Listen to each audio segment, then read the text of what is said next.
보도록 하겠습니다. 사무엘상 24장 1절부터 22절까지입니다. 모니터가 하나도 안 나와요. 제 소리가 안 들리는데 좀 올려주세요. 그리고 마이크 3, 4분으로 바꿔주세요.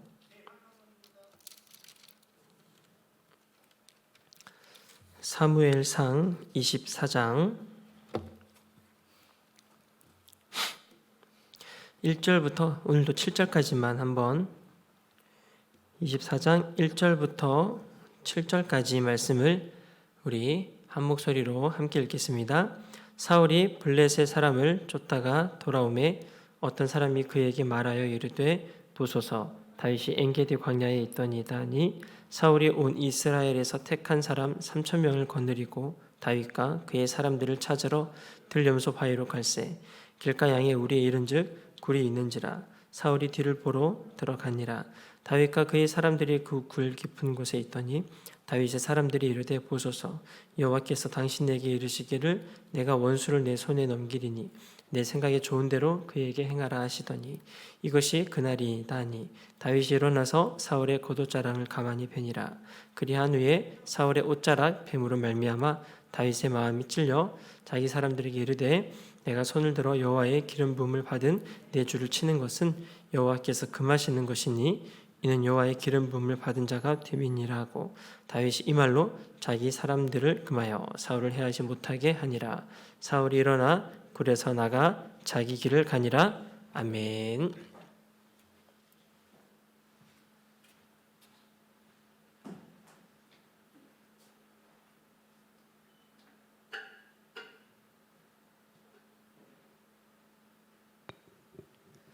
자, 이제 목소리 잘 들리네요. 할렐루야, 할렐루야. 네, 저희 목소리가 목소리가 너무 안 들려가지고, 네, 지금 목소리 잘 들리시죠? 네, 좋습니다. 내려오니까 더 좋은 것 같아요. 네, 이게 법적으로 이렇게 가림막을 치면은 마스크를 쓸 수가 있어가지고요. 네, 이걸로 하면 괜찮아요. 네, 고마워요. 우리 혜영이 수고 많아요. 우리 혜영이 박수 한번 쳐주세요. 우리 혜영이 고생 많아요. 네. 세팅 이제 음향 세팅 나중에 잘 되면 더 좋아질 거라고 믿고 있고 혜영이를 좀 도와줄 수 있는 우리 동역자들이 좀 생겨났으면 좋겠어요. 우리 혜영이가 혼자 하기에는 조금 벅차죠. 같이 교회를 함께 동역하면서 가면 참 좋을 것 같은 생각이 들고 혹시나 방송에 이렇게 관심 있으신 분들 꼭 이렇게 넘기는 거 어렵지 않아요? 어렵지 않아요. 만드는 건 혜영이가 다 잘 만드는데 이렇게 혜영이가 또 이렇게 넘기는 거 같이 도와주고 한다면 더 좋을 것 같습니다. 네. 그리고 방문실에 들어가면은 참 저희가 그래요. 네. 예배에 저도 있어 보면 알지만 이렇게 막 예배에 집중하기가 상당히 어려운 곳이긴 해요. 그래서 거기에서 자신 있게 예배 드릴 수 있는 분들이 좀 지원해 주시면 좋을 것 같고. 어쨌든 법적으로 이렇게 가림막을 하면 제가 마스크를 벗고 할 수 있으니까 그렇게 이해해 주시면 되겠습니다. 하울링이 계속 생겨야 해요. 좀만 줄여줘요. 네. 자, 우리 지난 시간에 이어가지고 계속 제가 이제 이 다윗 이야기를 시리즈로 함께 말씀을 좀 요목조목 따져보면서 요목조목 짚어보면서 함께 말씀을 나누고 있는 중이에요. 여러분들이 여러분 청년들 우리 청년 예배 가운데 여러분들에게 이 말씀을 통해서 삶에 구체적으로 하실 말씀이 있다고 저는 믿고 있어요. 그리고 저도 그렇게 말씀을 준비하면서 그렇게 준비하고 있고 여러분들에게도 이 말씀이 여러분들 삶을 살아내는 데 있어서 귀한 지표가 되고 도움이 될 것이라고 믿습니다. 우리가 도망자의 삶을 살아가는 것에 대해서는 우리가 전부 다 이제 인정하고 수긍했어요. 우리는 죄인이기 때문에 에덴 동산을 떠난 이후로부터 우리 인간들은 어쩔 수 없이 쫓기는 삶을 살아가고 있고 여기 앉아있는 모든 사람들 전부 다 우리는 죄에 쫓기고 시간에 쫓기고 물질에 쫓기고 모든 것에 쫓기는 삶을 살아갈 수밖에 없는 운명이 되었어요. 그래서 여기까지는 여러분들이 인정을 하셔야 돼요. 그렇죠?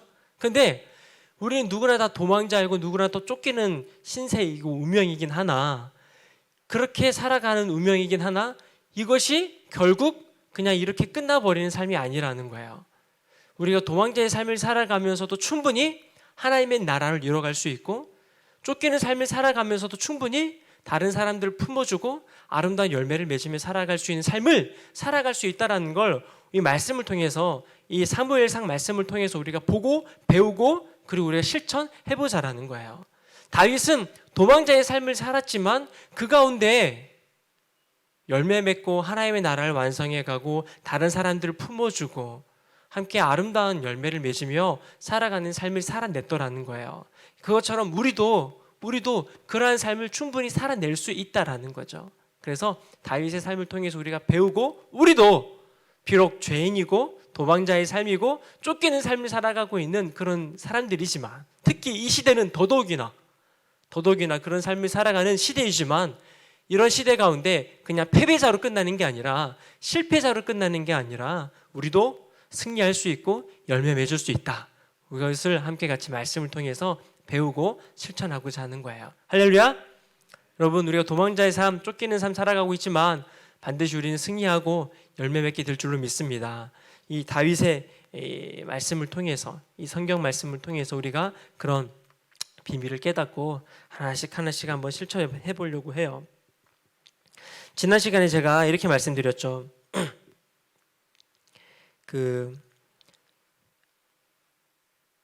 주님의 섭리, 하나님의 뜻이 있지만 그 하나님의 뜻을 이루어가는 과정도 중요하다라는 주제를 가지고 말씀을 나눴어요. 그렇죠? 예를 들어서 여러분들이 하나님의 뜻이라는 것이 여러분들에게 확 주어진 정확한 게 있다고 봐요. 어떤 사람은 의사가 되는 것이 하나님의 뜻이고 비전이고 사명으로 받은 사람도 있겠죠. 그런데 그 의사가 되는 것이 결론이긴 하나, 의사가 되는 과정도 하나님의 섭리와 하나님의 뜻에 맡겨야 되겠죠. 내가 의사가 되는 게 하나님의 뜻이라고 해서 불법을 행하고 그리고 여러 가지 안 좋은 방법으로 의사가 된들 그게 무슨 소용이 있냐라는 거예요. 하나님은 이스라엘 백성을 가나안 땅으로 들어가게 하는 것이 목표이긴 했으나 그 과정 또한 하나님의 뜻과 섭리 가운데 있어야 된다는 걸 성경을 통해서 알 수 있잖아요. 그런데 가나안 땅에 들어가는 게 목표이긴 했지만 광야에서 하나님의 뜻대로 성결하게 살아가고 하나님을 바라보지 못하면 결국은 광야에서 다 죽어버린다라는 거야. 결국 목표도 이루지도 못하고 광야에서 그냥 죽어버려요. 이것처럼 우리가 하나님의 나라에 들어가는 것도 목표이긴 하나, 하나님 나라 들어가기 전까지의 과정도 어떻게 해야 돼요? 성결한 삶을 살아야 되고 하나님의 뜻에 맡기는 삶을 살아야 된다는 거예요. 그래서 우리는 하나님의 나라가 들어가는 것, 마지막 죽어 하나님의 나라 들어가는 것도 하나님의 뜻이지만 지금 우리가 살아가는 현재의 삶에서 하나님의 뜻대로 살아가는 것 또한 하나님의 중요한 뜻이라는 거예요. 그렇게 살아가다 보면 자연스럽게 가나안 땅이 들어가듯이 자연스럽게 천국이 들어갈 수는 있겠죠. 물론 성경에서 가나안 땅은 천국을 의미하는 건 아니에요. 가나안 땅이 들어가도 또 전쟁을 치르고 또 하나님의 나라를 완성해 나가고 하나님의 나라를 확장하는 데 있어서 여러 가지 영적 전쟁이 있죠. 천국은 하지만 끝나는 거잖아요. 그죠? 그렇기 때문에 천국을 가나안으로 해석하지는 않아요. 어쨌든 중요한 건 제가 말씀드리고 싶은 건 요점은 목적이 있는데 그 목적을 이루기 위해서 과정 또한 하나님의 뜻에 맡겨야 된다는 걸 여러분과 함께 같이 말씀을 통해서 배우고 있고 다윗을 통해서 배우고 있는데 다윗의 최종 목적지가 뭐였어요? 왕이었잖아요. 우리가 계속 지금 2달 동안 기름 부음 받고 하나님께서 다윗을 왕으로 세우겠다라고 했단 말이에요. 그러면 다윗은 왕이 되는 게 목표예요. 목적이긴 해요. 근데 그것이 최종적인 목적은 아니지만 하나의 이제 가장 가까운 목적이겠죠. 그런데 다윗이 왕이 되는 것이 목적이라고 해서 다윗이 자기 마음대로 그 왕이 되는 시간을 앞당기면 안 된다라는 거죠.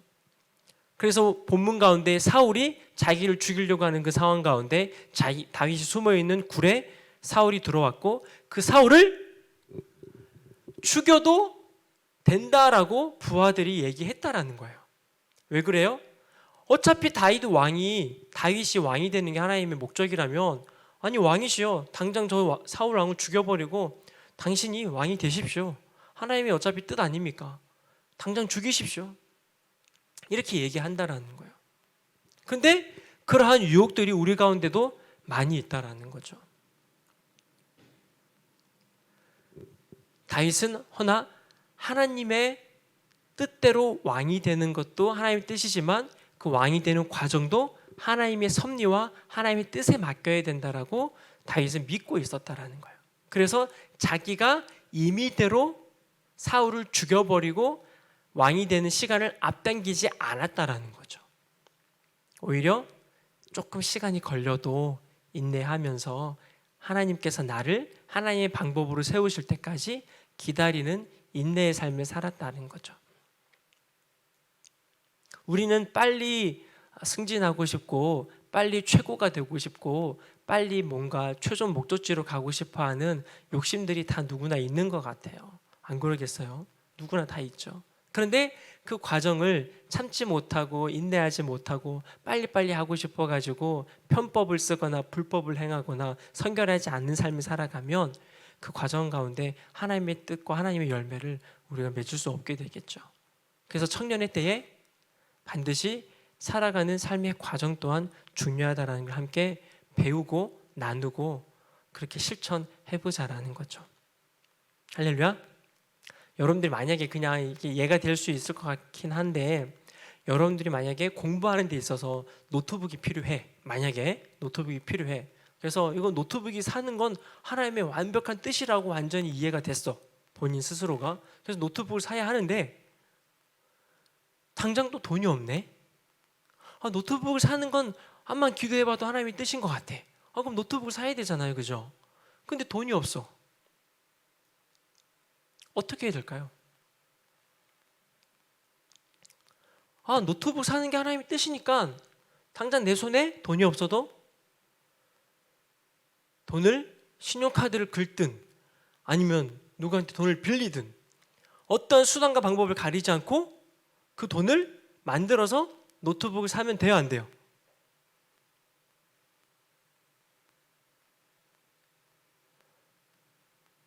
돼요, 안 돼요? 돼요? 그죠? 안 되죠. 노트북을 사는 게 하나님의 뜻이었는데 내 손에 돈이 없어. 그러면 뭐 해야 돼요? 기다려야죠. 그죠? 네. 인내하면서 기다려야 되겠죠. 하나님이 노트북 사는 것은 하나님의 뜻이었지만 그것을 언제 나에게 주실지는 기다려야 되겠죠. 근데 우리는 기다리지를 못한다라는 거야. 그리고 내가 그 시간을 앞당겨 가지고 빨리 내 손 안에 그것을 쟁취하려고 하는 욕심이 우리 가운데 있어서 결론은 우리가 취하는데 과정 가운데 하나님과 깊은 교제와 과정 가운데 하나님의 깊으신 뜻을 헤아리지 못하고 우리가 섣불리 행동하는 경우가 너무나 많더라는 거야. 직장에 들어가는 거 하나님의 뜻이라고 어떤 청년이 믿고 있는데 빨리 직장에 들어가고 싶어, 취직하고 싶어. 하나님 뜻도 기도해보니까 취직하라 그랬고, 근데 그 취직하는 과정 가운데 불법을 행하거나 편법을 행하거나 내 방식과 내 계획대로 한다면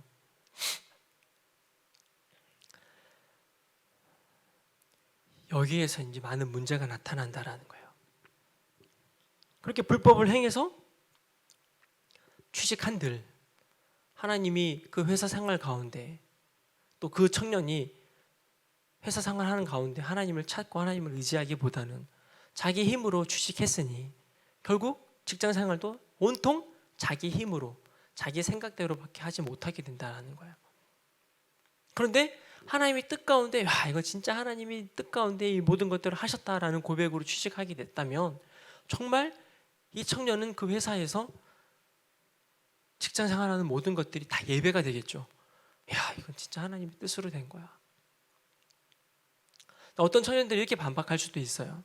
아니 노트북을 100만 원짜리를 사는데 하나님이 우리들에게 지혜도 주시고 지식도 주셨으니까 그 노트북 사는 과정은 네가 알아서 해라. 그런 것까지 나한테 물어보냐 하나님한테. 나도 바쁜데. 그럼 우리가 어느 정도 자유의지가 있으니까 우리가 알아서 그건 해야 되는 거 아니에요 목사님?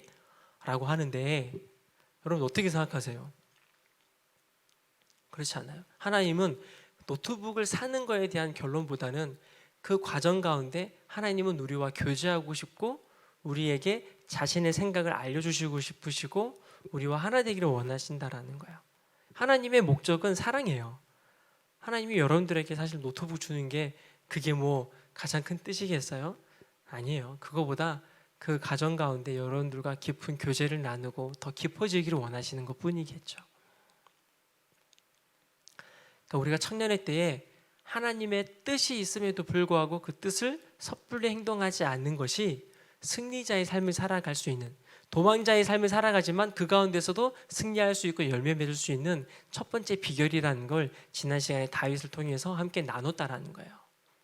오케이? 이해되셨죠? 그래서 섣불리 절대로 행동하지 마시고 깊은 기도와 깊은 주님의 교제 가운데 있었으면 좋겠고, 목사님이 여러분들에게 계속 반복적으로 말씀드리는 건 무당처럼 이거 해야 됩니까 저거 해야 됩니까 라고 묻는 개념, 그런 개념이 아니라 정말 사랑하는 사람이 원하시는 것이 무엇인지를 깨달아갔으면 좋겠다라는 걸 얘기하고 싶은 거예요. 여러분들 사랑하는 사람이 원하는 걸 해주고 싶어 하잖아요. 마찬가지예요. 하나님이 원하시는 걸 여러분들이 해드리는 개념으로 여러분들이 이해하셨으면 좋겠어요. 사랑하는 사람한테 밥 먹을 때 물어보지 않아요? 자기야 뭐 먹고 싶어? 안 물어봐요? 무당한테 물어보는 거 아니잖아요. 사랑하는 사람이 무당은 아니잖아. 근데 사랑하는 사람이 나 짜장면 먹고 싶어 그러면은 그래? 짜장면 먹자 이렇게 되는 거잖아요. 그죠? 그럼 짜장면 먹으면서 막 기분 더러워요?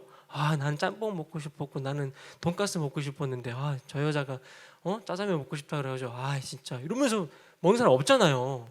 저 여자가 내 여자친구가 내 사랑하는 사람이 짜장면 먹고 싶다니까 나는 짜장면을 사실 싫어했는데 어느 순간부터 짜장면이 너무 좋아진 거야. 왜? 사랑하는 사람이 그걸 좋아하니까. 다 이렇게 되는 거잖아요.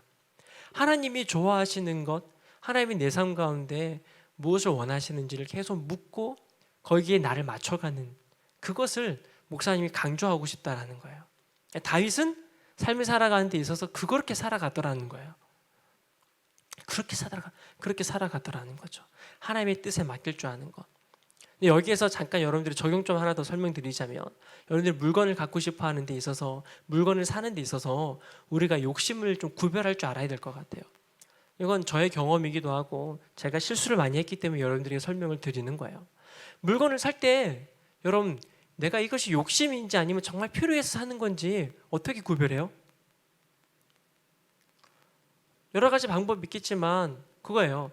정말 필요에 의해서 사는 건 진짜 하나님께서 여러분들에게 필요하게 주시는 것들이에요. 그런 것들은 사셔야죠. 필요한 거니까. 근데 있는데 내가 그것을 가지고 있는데 그거보다 더 좋은 걸 사고 싶어 하는 건 분명히 욕심이죠. 아닌가요? 똑같은 것이 있는데 더 좋고 더 고퀄리티와 더 사양 높은 거라든지 뭐 더 괜찮은 거를 막 사고 싶어 하는 건 이건 욕심이죠. 확실히 욕심이죠. 기존에 있는 걸 충분히 활용하고 기존에 있는 거를 망가질 때까지 다 쓰거나 아니면 기존에 있는 것들이 없어진다면 다음 거를 또 사는 거에 대해서는 사실 그렇게 큰 문제는 아니겠죠. 근데 있는데 또 사. 욕심이겠죠. 그래서 많은 사람들이 욕심이 드러나는 장르들이 있어요. 어떤 사람들은 신발에 대해서 욕심이 나타나는 사람들이 있고, 어떤 사람들은 가방에 대해서 욕심이 나타나는 사람이 있고, 어떤 사람들은 가전제품에 대해서 욕심이 나타나는 사람들이 있고, 어떤 사람들은 악기에 대해서 욕심이 나타나고, 어떤 사람들은 옷에 대해서 욕심을 나타내요. 어떤 사람들은 음식에 대해서 욕심을 나타내요.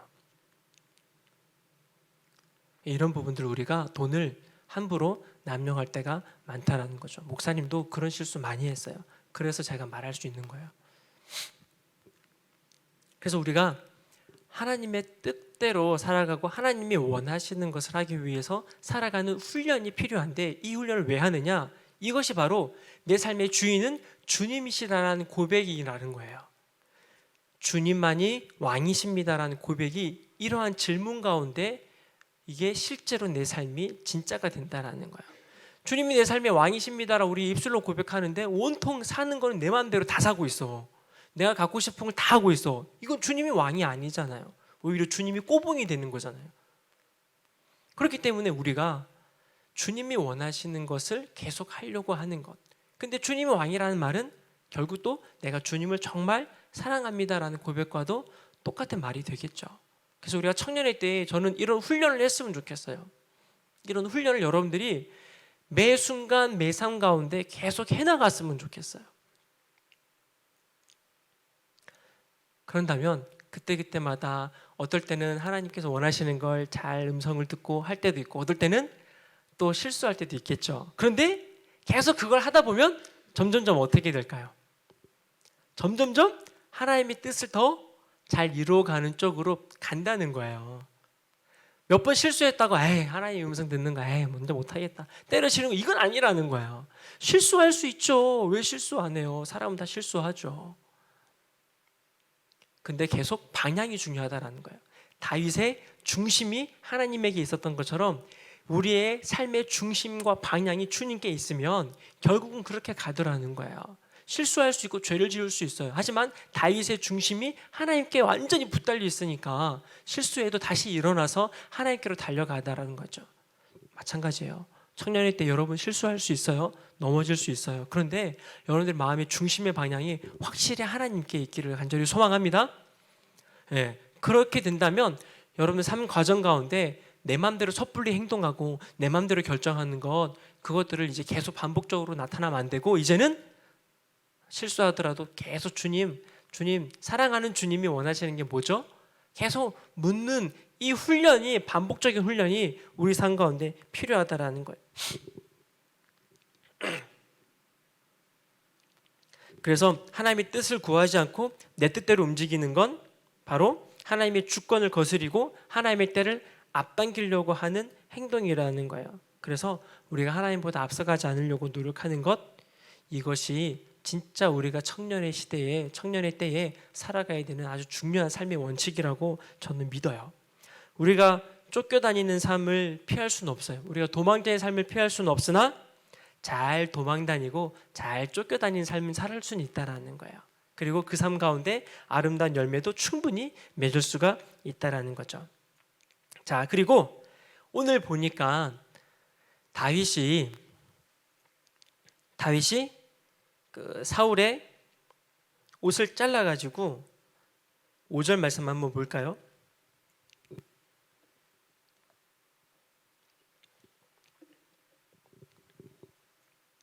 (5절) 말씀 보면 그리한 후에 사울의 옷자락 베물은 말미암아 다윗의 마음이 찔려라고 얘기를 해요. 사울의 옷을 뱄잖아요. 근데 다윗은 왜 찔려요?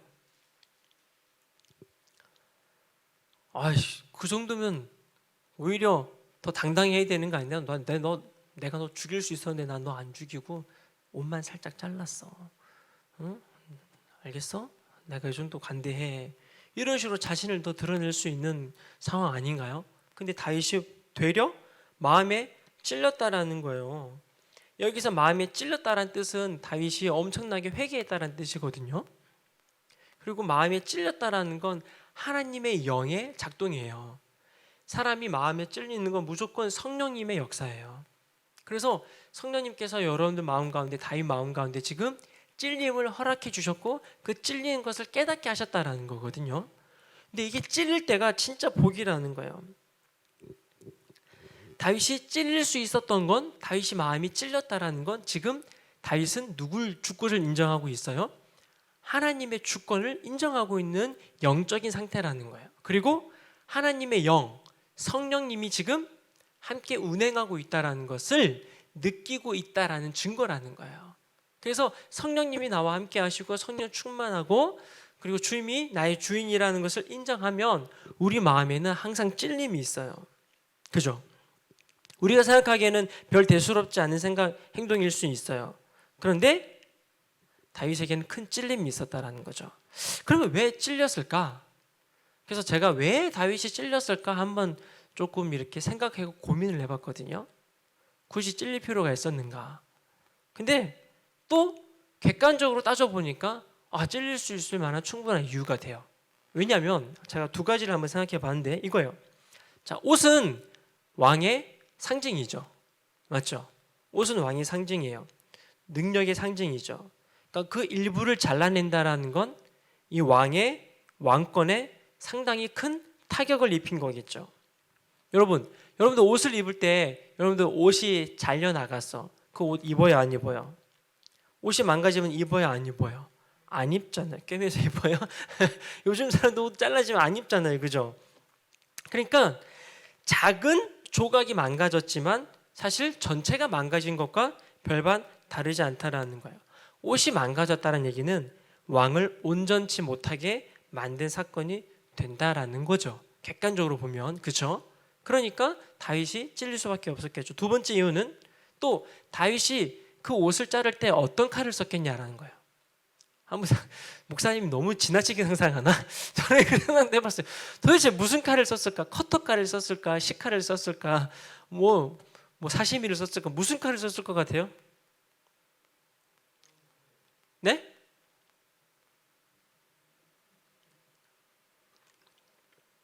무슨 칼을 썼을까요?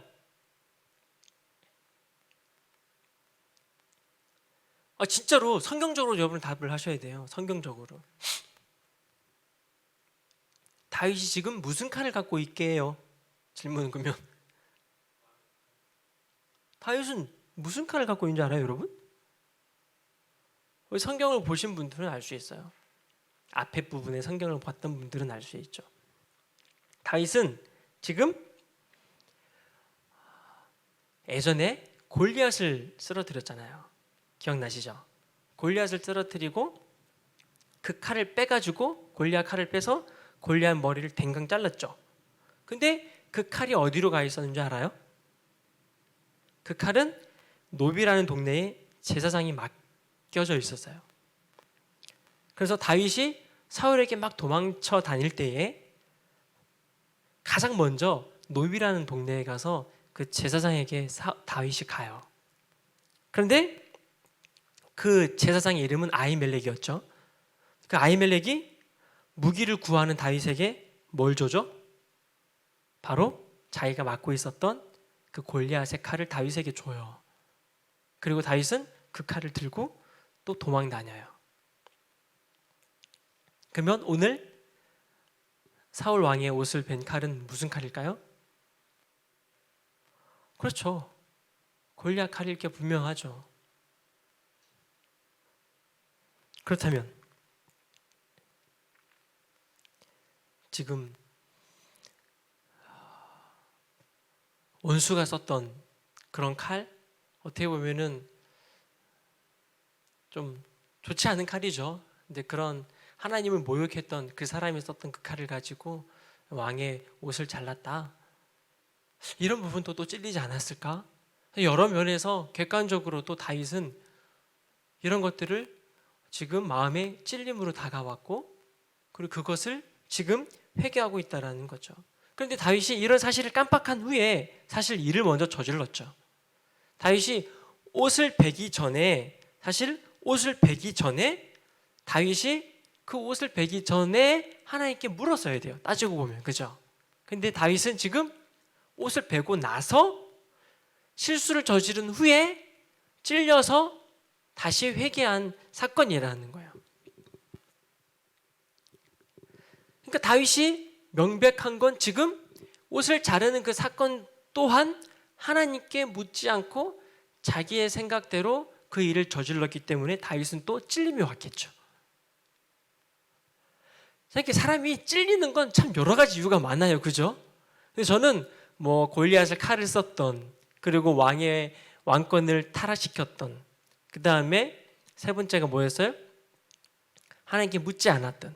이 세 가지 중에서 다윗에게 가장 큰 찔림이 왔던 이유는 무엇이었을까요? 저는 단연코 세 번째라고 생각을 해요. 그렇죠? 사울의 옷을 자르기 전에 하나님 어떻게 할까요? 라고 하나님 앞에 대면하지 않았다라는 거죠. 신하들의 말만 듣고 그래, 저 사람을 당장 죽일 수는 없지만 옷이라도 자르자 하고 했는데 하나님은 그것에 대해서 마음에 찔림을 주시고 그리고 회개할 수 있게 하셨다라는 거죠. 여러분, 참 다윗이 앞으로 쭉 살펴볼 텐데 다윗이 밧세바를 범하는 사건 여러분 아시죠? 왕이 된 후에 다윗이 밧세바를 왜 범했어요? 전쟁이 안 나가고 한가롭게 쉬고 있어서 범했어요? 갑자기 이 인간의 욕망이 올라와서 범했어요? 그보다 뭘 안 해서 범한 거예요? 그 상황마저도 하나님께 묻지 않은 거예요. 하나님, 어떡하지? 막 이러면서 그 상황 가운데 하나님하고의 교제와 하나님하고의 이 관계와 씨름을 잊어버린 채 자기가 하고 싶으니까 밧세바를 데려와 버리는 거예요. 묻지도 않고 따지지도 않고 그냥 먼저 불쑥 해버리는 거예요. 그러니까 사고가 나는. 근데 이런 모습이 우리에게도 있다라는 거예요. 그죠? 저는 많았어요. 그래서 저는 아직도 이런 훈련을 하고 있어요. 근데 저는 여러분들 청년들도요, 이거 정말 중요한 삶의 원칙인 것 같아요. 계속 하나님에게 묻고 행동하려고 하는 것, 이건 주님 나라 갈 때까지 여러분들이 해야 되는 작업이에요. 이거 절대로 간과해서는 안 되는 거예요. 앞으로 여러분 결혼할 때도 마찬가지겠죠? 아이를 키울 때도 마찬가지겠죠? 다 하나님께서 원하시는 것이 무엇인지를 계속 집중하는 것이 그게 진짜 주님이 원하시는 거예요.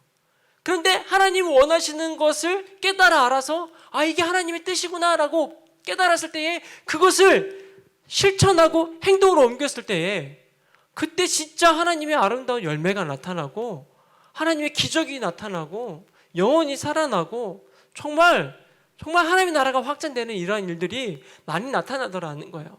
근데 그러지 않고 내가 하고 싶고 그냥 섣불리 내가 모든 걸 다 그냥 결정해 버릴 때에 아무런 일도 일어나지 않고 오히려 하나님의 나라는 축소가 되고 사탄은 더 기분 좋아가지고 난리치는 일들이 우리 삶 가운데 나타나더라는 거예요. 우리가 그리스도인임에도 불구하고 구원받은 주님의 백성이라고 함에도 불구하고 여전히 우리가 하나님의 뜻에 묻지 않고 계속 행동하면 우리는 하나님의 도구가 아니라 사탄의 도구로 전락해 버릴 수밖에 없다라는 거예요.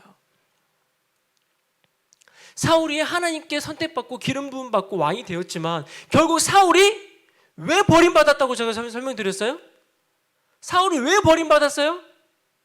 성경은 정확하게 얘기하고 있어요. 사울이 하나님께 묻지 않아서 버림받았다고 나와요. 사울 왕이 가장 큰 실수는요, 묻지 않는 거예요, 하나님께. 하나님께 묻지 않는 건 하나님이 내 삶의 왕이 아니라는 거야. 내가 왕이야. 내가 내 삶의 주인이야 라고 말하는 것과 똑같은 거예요. 그러니까 하나님이 사울 왕을 내칠 수밖에 없는 거예요. 그리고 누굴 선택해요? 자기에게 물어오는, 자기의 뜻을 구하는 다윗을 선택하는 거예요. 자기의 뜻을 구하는 그 사람을 뭐라고 얘기해요? 내 마음에 합한 자다라고 얘기하는 거예요. 내 마음을 그대로 할 수 있는 사람, 자기 마음대로 하는 사람이 아니라 내 마음에 합하여서 내 뜻 가운데 자기의 마음을 합칠 수 있는 그 사람, 내 뜻에 너의 뜻을 합칠 수 있는 그 사람이 다윗이라는 거예요. 여러분들의 뜻에 하나님의 뜻을 합치는 게 아니라 하나님의 뜻에 여러분들이 마음을 합쳐야죠. 하나님은 지금 그런 사람들을 찾고 있고 하나님은 지금도 그런 사람들을 찾아 헤매신다는 거예요. 에덴교회 청년부가 그런 청년들 되시길 축복합니다. 하나님의 뜻에 여러분들이 뜻을 맡기는 거예요. 맞추는 거예요. 그래서 하나님의 합한 사람이 되는 거죠. 다행히 감사한 건 다윗이 찔리는 거야. 지금 사울의 옷을 벤 것 또한 사실 하나님의 뜻이 아니었다라는 것이 증명되는 사건이에요. 근데 하나님의 뜻이 아닌 걸 다윗이 했고 그것을 하나님께서 양심 가운데 성령의 역사 가운데 찔리게 하셨고 그것을 회개하게 하시는 거예요. 그리고 다시 하나님의 마음에 합한 자로 살아가게끔 하나님이 지금 다윗을 또 도와주고 계시는 장면인 거죠. 그래서 여러분, 찔리는 건 감사한 거예요. 사실 진짜 찔리는 거 정말 감사한 거예요. 본질의 말씀 앞에 찔리는 거 정말 감사한 거예요. 정말 말씀 앞에 여러분들 자꾸 말씀의 거울 앞에 여러분들 자꾸 들춰내고 감사한 거예요. 여러분들 얼굴에 고춧가루 지금 묻어 있거든요. 그것을 어떻게 발견해요? 그거를 거울을 통해서 발견할 수 있잖아요. 그러면 거울 통해서 고춧가루 묻은 걸 발견하면 감사한 거잖아요. 아니야? 거울 통해서 고춧가루 묻은 걸 발견했는데 이게 막 짜증나고 기분 나쁘고 막 그래요? 아우 싫어. 거울 싫어. 거울을 없애야 돼요? 고춧가루를 없애야 돼요? 그러니까 고춧가루를 없애야 되잖아요. 근데 우리는 뭘 없애려고 그래요? 고춧가루를 보게 하는 거울을 없애려고 하는 거예요. 이게 우리의 모습이라니까요. 근데 다윗은 지금 고춧가루를 없애주시는 하나님 앞에 감사하는 거예요. 근데 사울은 나를 고춧가루를 지적해주는 그 거울이 싫은 거야. 결국은 하나님께 버림받을 수 없는 거잖아요. 여러분, 양심에 찔려본 적이 있으세요? 최근에? 없어요? 저는 매일마다 양심에 찔려요. 매일마다. 하루도 빠지지 않고 늘 양심에 찔려요. 자기 전에 누우면 정말 양심에 찔려 죽겠어요. 하루 동안 주님의 뜻대로 살지 못하고 그냥 바쁘다는 핑계로 이것저것 하다가 그렇게 하루 시간을 다 낭비하고 잠자겠다고 누워있는 저를 보면 양심에 찔려요.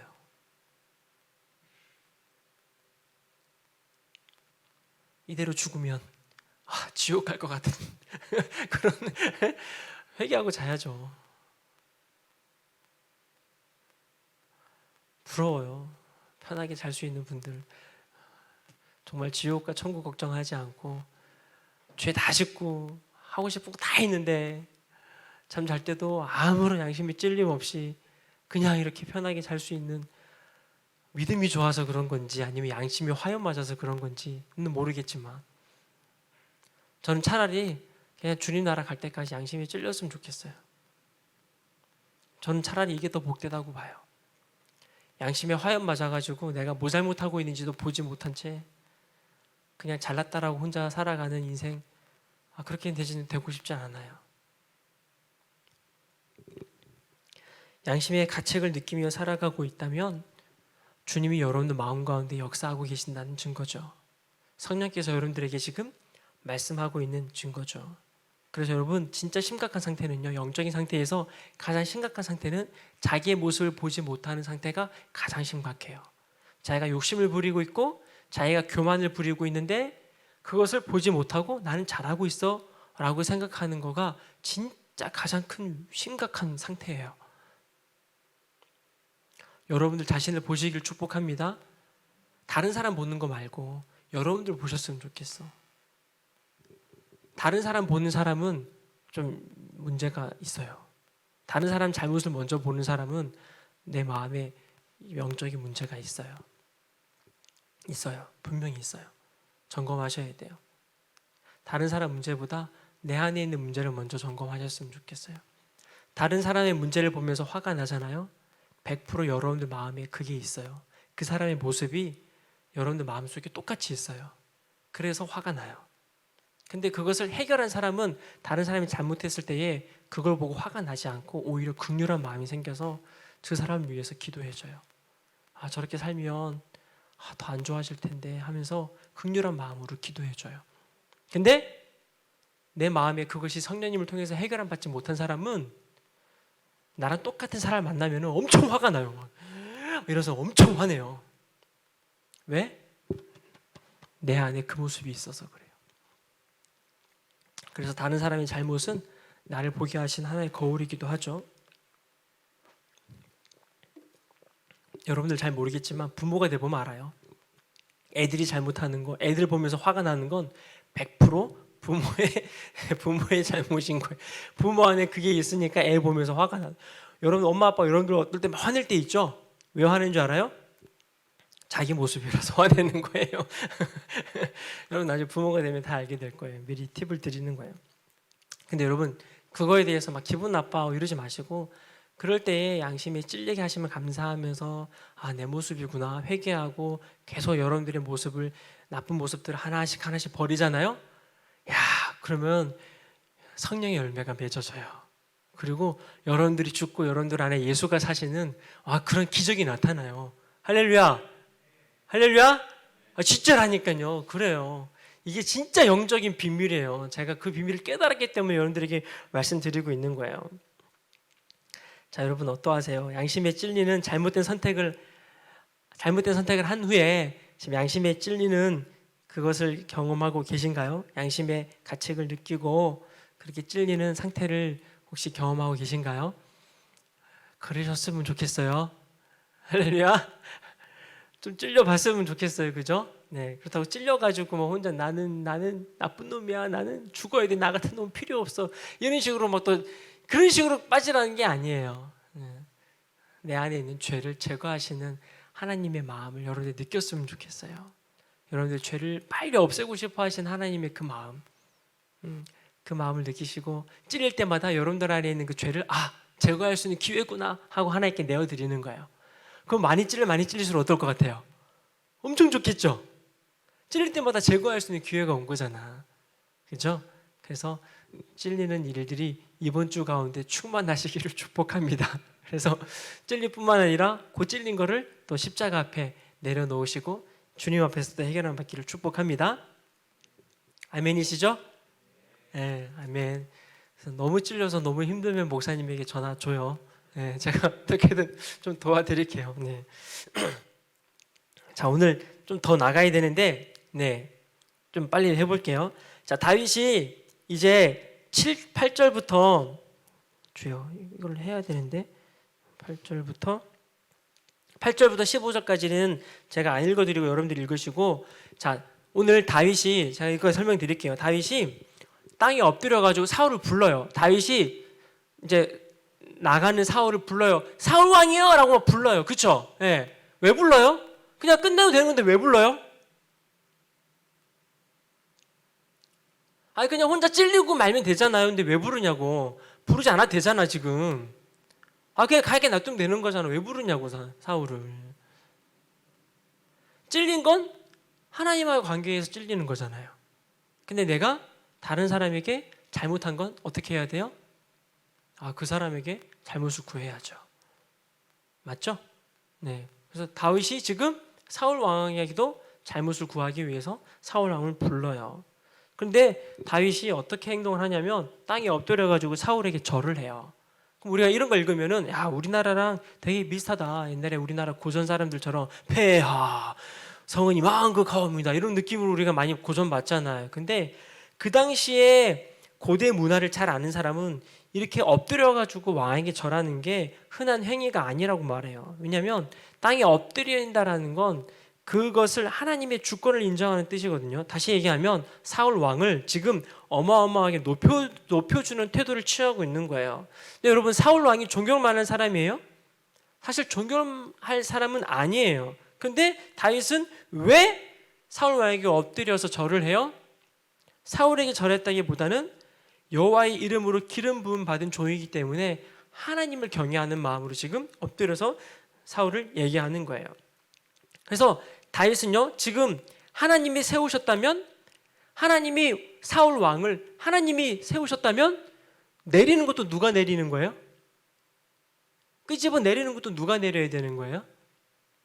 하나님이 내려야 된다는 걸 다윗은 아는 거예요. 자기가 내리면 안 된다는 걸 안다고요. 찔리고 나서 더 깨달은 거죠. 세우신 것도 하나님이라면 패하시는 것도 하나님이라는 걸 다윗은 지금 깨달은 거예요.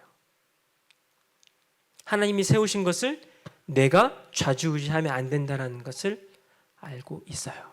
리더가 뛰어나고 존경스러울 만해서 그런 것이 아니라 그 리더를 세운 하나님의 주권을 지금 완전히 인정하고 있는 영적인 상태라는 거예요.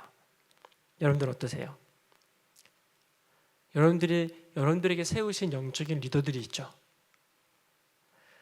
교회에서는 뭐 목사님이 될 수도 있고, 혹은 또 여러분들의 선생님, 교사일 수도 있고, 또 뭐 장로님일 수도 있고, 또 뭐 여러 분들이 되겠죠. 셀 리더라든지 그런 분들이 여러분들 리더가 될 수도 있겠죠.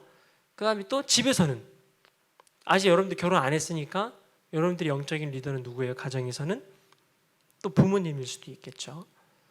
또 학교에서는 스승일 수도 있겠고요.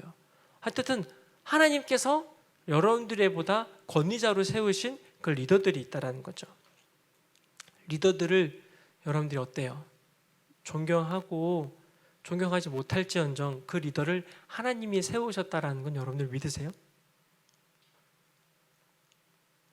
그렇다면 그것을 내리는 분도 누구라고 믿으셔야 돼요? 하나님이라고 믿을 수 있어야 된다는 거예요. 우리가 섣불리 이것을 좌지우지해서는 안 된다는 거죠. 다윗이 오늘 그 작업을 하고 있는 거예요. 다윗이 오늘 마음이 찔린 이 사건 때문에 다윗은 더 인내하기로 결정해요. 다윗은 더 도망치기로 결정하고 더 기다리기로 결정을 해요. 여러분, 더 기다릴 수 있겠어요? 여러분들이 리더들이 실수하고 잘못해도 더 기다릴 수 있겠어요? 하나님이 내리실 때까지, 하나님이 끝내실 때까지, 하나님이 세우신 사람을 하나님의 방법으로 내리실 때까지 더 인내할 수 있겠어요?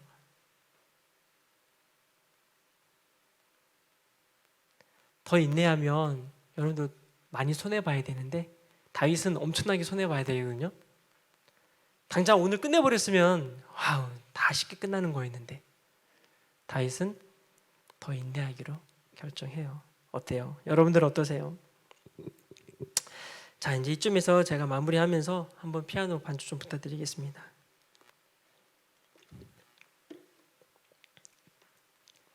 제가 어떤 책을 읽었는데 그 책에서 이 목사님이 이렇게 얘기하더라고요. 한국 교회가 지나온 날들을 가만히 되새겨 보니까 한국 교회 예전 부모님들, 우리들의 예전 부모님들이죠. 그런 부모님들은 교회 목사님을 하늘같이 여겼다고 해요. 그런데 너무 하늘같이 여기다 보니까 부작용도 엄청 많았다는 거예요. 근데 지금도 이런 부작용은 여전히 나타나고 있다는 거죠. 근데 하늘같이 여기고 막 이랬는데 또 그에 따른 부작용뿐만 아니라 또 그에 따른 축복과 은혜도 엄청나게 많았다라는 거예요. 그래서 이 목사님이 책에서 얘기하기를 지금 이 시대에 지혜로운 균형이 필요하다라고 주장을 하더라고요. 지혜로운 균형. 여러분들은 지혜로운 균형을 가지고 계신가요? 성도의 입장에서 보면, 성도의 입장에서 생각해 보면은요, 성경적으로 다른 사람들을 섬기는 것은 하나님이 기뻐하는 거 맞죠? 그렇게 다른 사람을 섬기는 마음으로, 하나님이 기뻐하는 마음으로 목회자들을 정성껏 섬기는 것은 하나님이 기뻐하시는 것이었음에 틀림없고 그 태도가 복된 것 같아요. 성도의 입장에서. 근데 오늘은 어떠한가요? 너무나 많은 성도님들이 목회자의 잘못과 태도 때문에 상처를 많이 받아왔어요. 너무 많이 받아온 탓에 너나 할 것 없이 교회를 비판하고 목회자를 비판하는 그런 시대가 되었어요. 그래서 요즘에는 너무나도 쉽게 비판하고 너무나도 쉽게 언론에 그런 비판의 목소리를 많이 울려 퍼지게 하고 있어요. 그렇다면 이 책에서 목사님은 이렇게 질문해요. 그렇다고 해서 우리의 신앙이 더 성장했는가를 질문을 하더라고요. 저는 이 질문 앞에 저도 많이 찔렸어요. 왜냐하면 저도 다른 사람을 비난하고 비판하고 비평하는 일에 정말 많은 것을 했던 사람 중에 하나거든요. 우리가 비판하고 비난했을 때 정말 우리의 신앙이 더 많이 성장했는가? 또 그렇게 따져보니까 오히려 예전 부모님들의 신앙이 우리보다 더 뜨거웠다라는 거예요. 비판을 통해 공의를 세울 수 있지만 비판을 통해 자신이 받을 타격은 또 자기가 지불해야 되는 대가라고 이 목사님이 소개를 했어요.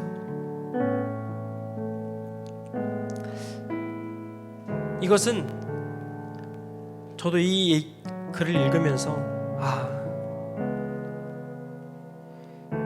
한국 교회가 정말 지혜롭고 아름다운 균형이 있다면 정말 더 아름다운 열매를 맺을 수 있겠구나 라는 사실 한 가지 또 소망을 기대해 봤어요. 그러면서 저는 이런 생각을 했어요.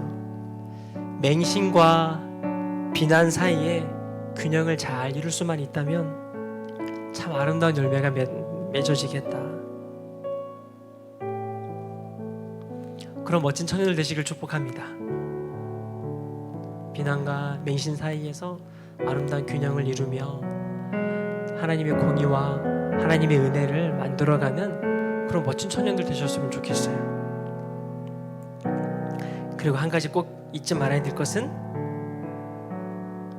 우리는 절대로 하나님의 주권을 내 손으로 이랬다 저랬다 주려해서는 안 된다라는 걸 여러분들이 오늘 꼭 기억해 줬으면 좋겠어요. 그리고 다윗처럼 기다릴 줄 알고 인내할 줄 아는 것, 하나님이 세우셨다면 하나님이 내리실 것을 믿음으로 인내하는 그런 신앙, 그 훈련 과정이 비록 힘들고 어렵고 상처도 많이 될 수는 있겠지만 또 그 과정 가운데 여러분들이 성숙해 나갈 수 있는 그런 멋진 청년들이 되어주셨으면 좋겠어요. 하나님이 하실 일은 하나님이 확실히 정리하십니다.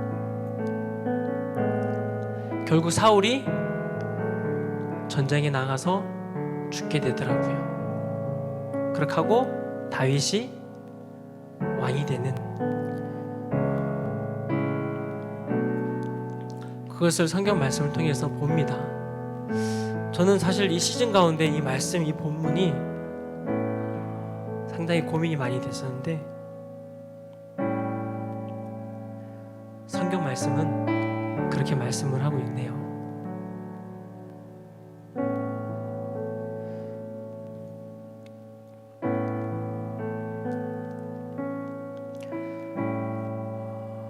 우리 에덴교회가 정말 아름다운 교회 되기를 간절히 소망합니다.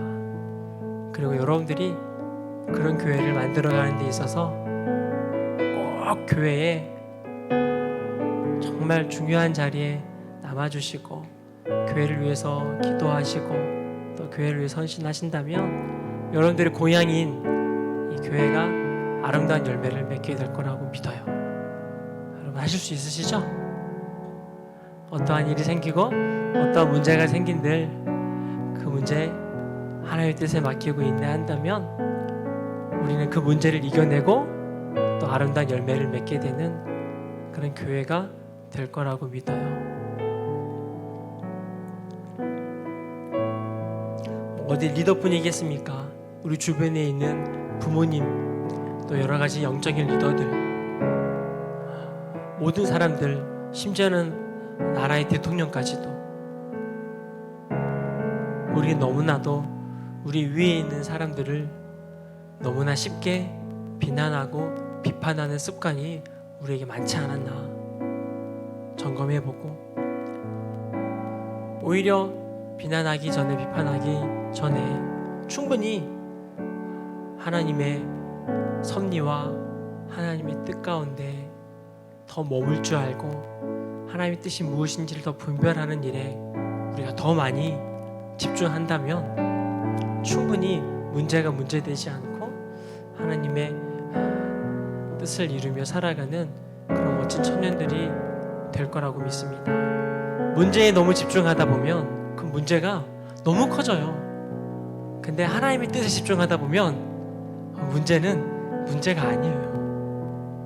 그래서 여러분들이 어떤 문제가 여러분 삶 가운데 나타난들 문제에 너무 초점 맞추지 마시고 그 문제를 넘어선 하나님의 섭리와 하나님의 방법과 하나님의 뜻이 무엇이 있는지를 더 여러분들이 바라보신다면 아마 충분히 인내할 수 있고 충분히 견뎌낼 수 있고 충분히 승리할 수 있을 거라고 저는 믿습니다.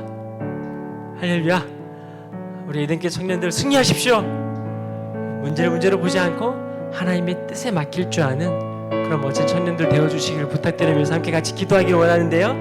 하나님, 우리가 문제를 바라볼 때 청년의 때에 문제가 안 생길 수가 없고 우리 청년의 때에 많은 문제들이 우리 눈앞에 많이 놓여져 있는데 그 문제들이 생길 때마다 상처받고 넘어지고 힘들어하고 어려워하는 그런 인생 살아가는 것이 아니라 하나님이 문제가 왜 우리 앞에 있는지, 하나님 이 문제를 통해서 나에게 하실 말씀이 무엇인지를 발견하는 청년 되게 해주십시오.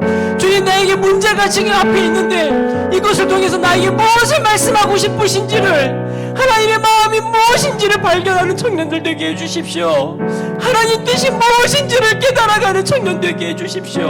하나님의 마음을 깨닫는 청년 되게 해주십시오. 하나님의 뜻이 뭔지, 하나님의 섭리가 무엇인지, 내가 어떻게 반응해야 되며 내가 어떻게 준비해야 하는지를 주님의 뜻에 귀를 기울이는 청년 되게 해주십시오. 문제가 사라져달라고, 문제를 빨리 해결해달라고 기도하는 청년들이 아니라 문제 앞에서 하나님의 뜻을 발견할 수 있는 청년 되게 달라고 기도하는 그런 시간 되기를 간절히 원합니다. 여러분, 이 시간에 주여 한번 외치고 하나님의 뜻을 분별하고 하나님의 뜻을 발견하는 청년 되게 달라고 함께 주여 한번 외치고 동성으로 기도합니다. 주여, 주여. 아버지, 하나님의 뜻을 발견하는 우리가 되게 해주십시오. 하나님, 문제 앞에서 하나님의 뜻을 기울이는 우리가 되게 해주십시오. 하나님, 방법 또한 과정 또한 하나님의 뜻에 있습니다. 하나님 방법과 과정 또한 하나님의 뜻에 있습니다. 하나님의 뜻에 귀 기울이는 우리가 되게 해주십시오. 오직 결론이 하나님이 되기를 소망합니다. 문제 해결이 목적이 아니라 모든 최종 결론이 하나님이기를 소망합니다. 하나님과 더 가까워질 수 있다면 그 문제는 선물입니다. 하나님과 더 깊은 교제 가운데 갈 수 있다면 그것은 선물입니다. 주님, 우리가 더 낮아질 수 있다면 그것은 선물입니다. 하나님 그 선물 앞에 우리가 반응하게 하시고 주님 앞에 감사함으로 아버지 모든 과정과 방법 가운데 주님께 맡겨드리는 우리가 될 수 있도록 인도해 주십시오. 주님, 우리에게 인내하라고 말씀하시면 인내하겠습니다. 주님, 우리에게 참으라고 말씀하시면 참겠습니다. 주님, 우리에게 기다리라고 말씀하시면 기다리겠습니다. 주님, 문제를 바라보지 말라고 나를 바라보라고 하시면 주님 바라보겠습니다. 주님, 주님의 뜻을 분별한 우리가 되게 해주십시오. 하나님의 마음을 깨닫는 우리가 되게 해주십시오. 하나님, 문제를 통해서 문제를 통하여서 상처받는 우리들이 아니라 주님, 문제를 통하여서 하나님의 뜻을 발견한 우리가 되게 해달라고 기도하는 청년 되게 하시고, 주님, 문제를 극복하고 더욱더 멋진 교회 되게 하시고, 문제를 극복하고 더욱더 멋있는 가정이 되게 하시고, 문제를 극복하고 더욱더 멋진 청년의 삶을 살아갈 수 있도록 주여 인도하여 주옵소서. 하나님을 바라봅니다. 하나님의 뜻에 집중합니다. 하나님, 비록 우리가 옷자락을 자르는 실수를 범했지만 주님, 아버지, 이제는 더 이상 내 뜻대로 내 마음대로 옷자락을 자르지 아니하고 하나님의 뜻에 맡기며 다시 한 번 더 기다리며 인내하는 아버지, 그런 여유로움이 우리 가운데 있을 수 있도록 하나님 인도해 주십시오. 하나님 인도해 주십시오. 하나님 인도해 주십시오. 하나님의 뜻에 나를 맡기는 우리가 될 수 있도록 인도해 주옵소서. 비록 주님 아버지, 우리가 실수를 범합니다. 아버지, 옷자락을 자르는 실수를 범할 때가 너무나 많습니다. 주님, 하지만 주님, 이제 더 이상 그 실수를 반복하지 아니하고 하나님의 마음을 깨닫고 하나님의 뜻을 발견하는 우리 청년들이 될 수 있도록 하나님 인도하여 주옵소서. 하나님, 문제가 문제되지 않습니다. 하나님, 오히려 문제는 우리에게 주신 하나님의 선물입니다. 주님, 그 선물에 감사할 수 있도록 인도해 주십시오. 그 선물에 감사할 수 있도록 인도해 주십시오. 주님, 도와주십시오. 여러분, 한 가지 더 기도하실 때에 청년의 때에 하나님의 뜻을 분별하는 그런 삶을 살아가기를 원한다고 기도하십시오. 하나님의 선하시고 기뻐하시고 온전하신 뜻이 무엇인지를 내 삶 구석구석 구체적인 것까지 하나님의 뜻을 묻고 구하는 그런 삶 살겠다고 결단하는 기도를 하셨으면 좋겠습니다. 하나님, 나의 의식주 가운데, 내가 먹고 마시고 자는 모든 문제 가운데, 내가 무엇을 구입하고 내가 행동하는 모든 삶 가운데, 내가 선택해야 되는 모든 그런 선택의 모든 여건들 가운데 내가 사랑하는 주님이 원하시는 것, 내가 원하는 것보다 주님이 원하시는 것이 무엇인지를 주님께 묻고 하나님의 뜻에 귀를 기울일 수 있는 삶을 살겠다고, 하나님의 뜻을 구하겠다고, 하나님의 뜻을 구하겠다고, 하나님의 마음에, 하나님의 뜻에 내 뜻을 플러스하겠다고, 하나님의 뜻에 내 마음을 합하겠다고, 주님 내 뜻을 우기는 것이 아니라 하나님의 뜻대로 살아가는 청년 되겠다고 한 번 더 주여 한번 외치고 동성으로 기도하시겠습니다. 주여, 주여, 하나님 아버지, 하나님의 뜻에 합한 자가 되기를 원합니다. 하나님의 뜻에 합한 자가 되기를 원합니다. 하나님의 뜻에 내 뜻을 맞추는 자가 되기를 원합니다. 하나님, 문제 앞에 하나님의 뜻을 발견하게 해주십시오. 섣불리 행동하지 아니하고 하나님의 뜻에 맡겨드릴 수 있는 우리가 되게 해주십시오. 하나님의 뜻에 우리를 맡겨드리는 우리가 되게 해주십시오. 더 인내하라 하시면 인내하는 우리가 되게 하시고, 하나님의 뜻에 우리를 맡겨드리고 하나님의 뜻대로, 하나님의 방법대로 문제를 해결해 나가는 우리가 되게 하시고, 아버지 우리 삶의 모든 문제 생각 가운데서 하나님의 선하시고 기뻐하시고 온전하신 뜻이 무엇인지를 분별히 해내는 청년들이 되게 해주십시오. 분별력을 주옵소서. 하나님의 뜻을 발견하는 분별력을 주옵소서. 하나님의 뜻을 발견할 수 있는 분별력을 허락해 주옵소서. 하나님의 뜻을 발견하는 청년들이 되게 해주십시오. 하나님 마음에 합한 자가 되게 해 주옵소서. 하나님 마음에 합한 자가 되게 해 주십시오. 하나님 마음에 합한 자가 되게 해 주십시오. 하나님의 뜻에 우리를 맡겨드리는 우리가 될 수 있도록 도와주옵소서. 하나님 그런 청년들 되기를 원합니다. 하나님 그런 청년들 되기를 원합니다. 하나님, 이 시간에 주님 앞에 또한 귀한 예물을 드립니다. 예물 드린 손길을 주님 축복하여 주십시오. 더욱더 하나님의 뜻을 이루며 살아가는 귀한 분들 될 수 있도록 역사하여 주옵소서. 특히 재정적인 부분에 있어서 절대로 우리의 생각대로 돈을 쓰는 자들이 아니라 재정을 사용하는 데 있어서 청지기의 삶으로 주인이 원하는 곳에 돈을 사용할 수 있는 귀한 청지기들이 될 수 있도록 주여 축복하여 주십시오. 주님, 물질을 사용하는 데 있어서 나의 욕심을 이루는 자들이 아닌 하나님의 나라를 소망하는, 하나님의 나라를 이루어가는 분들 될 수 있도록 하나님 축복하여 주십시오.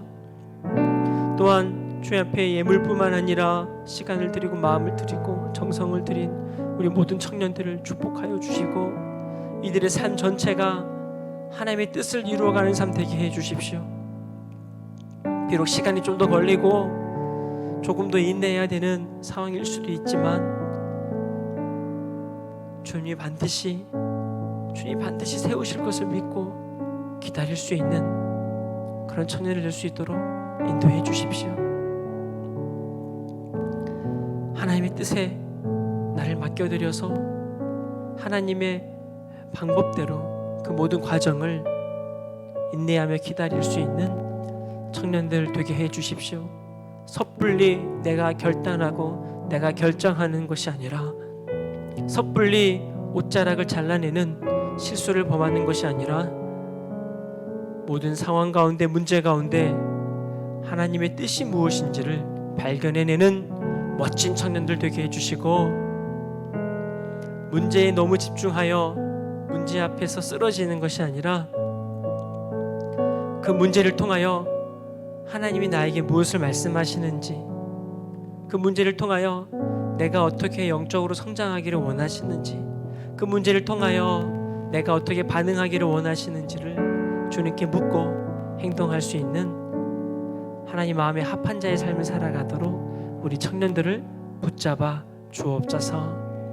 이 에덴교회, 아름다운 교회에서 신앙생활 하신 것도 하나님의 뜻이고, 그 과정 가운데서도 다 하나님의 뜻대로 살아가고 신앙생활하는 귀하고 멋진 청년들 될 수 있도록 인도해 주십시오.